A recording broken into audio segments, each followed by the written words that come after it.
ఇక్కడ chicken curry dosa khichdi కోసం అయితే పావు గంట వెయిట్ చేయాల్సిందే బ్రో. అంత ఫేమస్ మరి ఇక్కడ. దోశలోకి చికెన్ కర్రీ అయితే సూపర్గా ఉంది. కిచిడీలోకి శారువా గోంగూర పచ్చడి పెరుగు చట్నీ అయితే సర్వ్ చేస్తారు. ఇంతకీ ఎక్కడ ఈ హోటల్ అని అనుకుంటున్నారా? ఇది మన ఒంగోలులోని అద్దంకి బస్టాండ్ దగ్గర గల సోనో విజన్ పక్కనే ఉన్న మౌలాలి హోటల్ అండి.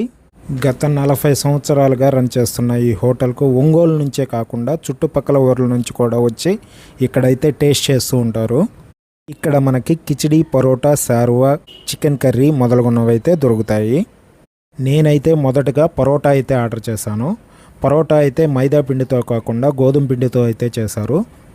ఆ తరువాత అయితే దోశ చికెన్ కర్రీ అయితే ఆర్డర్ ఇచ్చాను. చికెన్ కర్రీ అయితే టెండరీగా సూపర్గా అయితే ఉంది.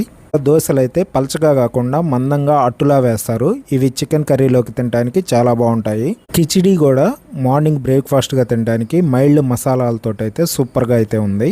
నాకైతే ఫుడ్ టేస్ట్ సూపర్గా అనిపించింది. మీరు కూడా ఇక్కడ ఫుడ్ టేస్ట్ చేసినట్లయితే మీకు ఫుడ్ ఎలా అనిపించిందో నాకైతే కామెంట్ రూపంలో తెలియచేయండి.